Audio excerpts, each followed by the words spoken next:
Welcome to the Prevent and Perform podcast, episode 2. Today my guest is high performance trainer Katie Sayer. Hello. Thank you for coming on, Katie. No problem.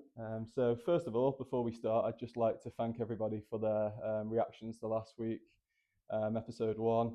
Hopefully we will just keep getting better and better the more episodes we do. Perfect. So Katie, you're 20 years into your journey as a trainer. I am. Where did it all start?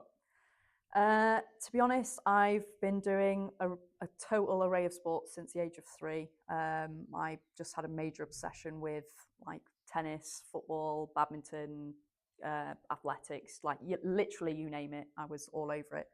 I joined this gym when I was 16 years old, and I've had this sort of obsession also with this gym. It's helped me out mentally in ways I cannot even describe. And because of that, I've just had this major connection here, and I've wanted to help people along the way achieve the things that I've achieved and hopefully smash out their goals. So people tend to call me part of the furniture. I consider myself as part of the carpet in the gym. And I've spent a very, very long time here, and I'm very happy here at the moment. So your main sport, Katie, is tennis. It is. You've been playing tennis for up to 34 years now? I have since the age of 3. My sister started playing before I did, and I wasn't allowed on court at the time, so I actually used to run around the entire perimeters of the tennis club until I was allowed on court. So that's where it really started. Oh my God! So they knew that you wanted to be on the court. Yeah, definitely. So how do you prepare for tennis nowadays? Obviously, you had a big finals day on the weekend. How did you prepare for that? I did. Yeah, a lot changes the week kind of coming up to the event. I lower down my caffeine. Obviously, I do long hours here in the gym, so we do rely on caffeine a fair bit. So basically, I drop down the caffeine and try and stop having it beyond lunchtime. My food, completely clean it all up. Try and stop any sugar cravings. Obviously, a cleaner immune system makes you feel fitter and leaner as well, which is immediately what you want to feel when you're stepping on court. And it just controls any anxiety really that you're likely to have, because you've prepared yourself in the exact way that you should prepare yourself. Brilliant. And you do use the Wareham Brothers who are on site quite a lot often? I do. I've got one of their new flavours that they're currently selling out of currently. But yes, I do use a lot of their products, as obviously they fuel you exactly what you need. High protein, lower carb options, obviously if you need that. And they're calorie controlled meals, so it's exactly what I would need to fuel myself correctly. Bro, I just want to touch on how they arrived here. So you were quite instrumental in that, weren't you? I was. We had no cafe for some time in this gym, and obviously it kind of felt like the gym had felt a bit alienated. We've always had a cafe here really, and it's the heart of the club. So without it, it kind of feels like a hole. So every day I would go around the corner to the CrossFit place around the corner, and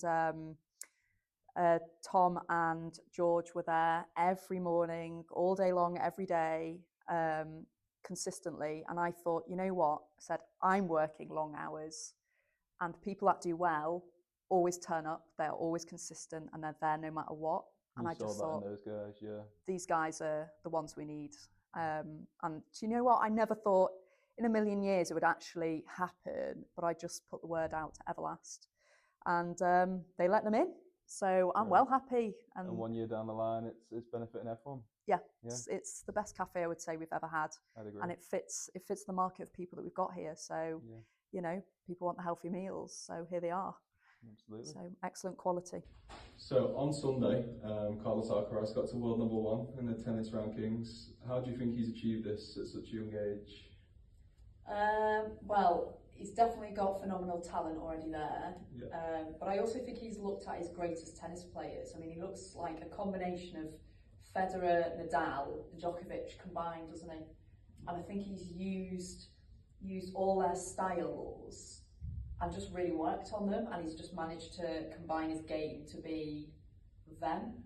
The thing that's just different is obviously, you know, back in their day, you know, training routines in the gym were a little bit different, whereas it's completely, it's completely changed now. Like the physicality of tennis players is so different. I mean, they're all literally doing the splits, aren't they, to get to shots? Yeah. Which we definitely saw on Sunday with Sinner and Alcaraz. You know, for shots that would never normally come back, Alcaraz is putting back in the court, no problem whatsoever, as is Sinner. So the physicality of tennis has completely changed. And obviously there's better technology that supports their training in the gym more, and you can see it's coming off. What a combination of both gym and tennis, really. So yeah. Perfect. Okay, so as we've already alluded to, you've been a personal trainer for quite some time. How has it changed over the years? Well, obviously when you're quite new to the job, you just kind of hold your hands open, well, your arms open more like, and you kind of just let everybody in. You know, I'm a perfectionist, which I think does come from my sport. Can be a positive, can be a negative, but I genuinely do care about the people that come, you know, my way, and I want to help them get across the finish line. Being a perfectionist has kind of led me towards researching the job every single day. There is not one day that goes by that I do not research this job. I love it. I get up every morning and I realise that it's a luxury for me to look forward to come to work every day rather than dread it. I mean, how many people can say that? Not many, no. So I do obviously feel very like lucky to feel that. What I would say that's changed over time is, you know, your tolerance of what you can stand. When I was obviously very new to the job, your arms are just open and you take a lot because you're just trying to build a business. But as the years have changed, my quality has got better, my tolerance levels have changed, as I've just mentioned. And when I take people on now, I'm very black and white. This is what I want, this is what I expect. If you want results, this is what you need to do. You need to listen, you take on board what I'm saying. And if you choose not to do that, then this will be an expense to you. I will lay down the law at the beginning. Because it's a case of, I'm motivated by the client, okay? The client is motivated by me. If we work together, then the results come. But if there's resistance in either directions, then it's not going to happen. And my love for the job comes from it working both ways, and then we both get to enjoy it, and the outcome comes. So one of your favourite kind of sayings is to build the body as a temple, is that right? That is right. Yeah, can you expand on that a little bit more? And what do you know what? I actually think I train my clients better than I train myself now.